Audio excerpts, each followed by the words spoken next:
राम राम बागायत मित्रांनो, काय हा पाऊस गेल्या 2 दिवसापासून जणू ढगाने आपल्या बागेचा रस्ता धरलाय आणि पाऊस पडला की आपल्या द्राक्ष बागेत कोणाची एंट्री होते.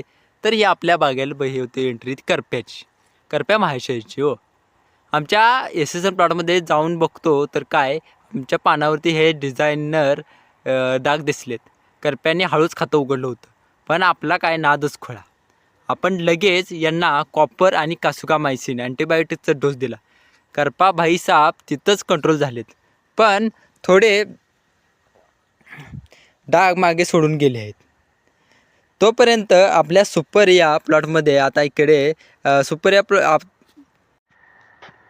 आता इकडे करप्याला शांत करतोय का नाही, तर तिकडे सुपर या प्लॉटमध्ये थ्रिप्सच्या पिल्लावळं लहान पानावरती डास करत होती. म्हटलं थांबा, आता तुमची जागाच दाखवतो.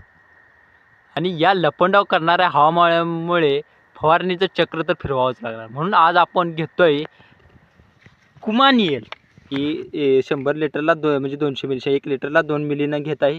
त्यासोबत आता आपण आणले ग्लुईट, म्हणजे करप्या पण काम होईल आणि बुरीचं पण काम होईल, यासाठी ग्लुईटचा एक फवारणी घेतली आहे. याचं 100 लिटरला 30 मिली.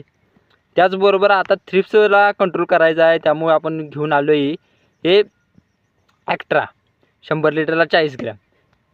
मग असा विषय एका फटक्यात गारद करायला घेऊन आलेला आहे. तर मित्रांनो, या ढगाळ वातावरणात तुम्ही तुमच्या बागेला वाचवण्यासाठी कोणतं ब्रह्मास्त्र फवारणी वापरताय नक्की कमेंटमध्ये सांगा. चला, तुम्ही वळा कमेंट बॉक्सकडे. आणि हो, रेवल आवडले असेल तर फॉलो नक्की करा. धन्यवाद.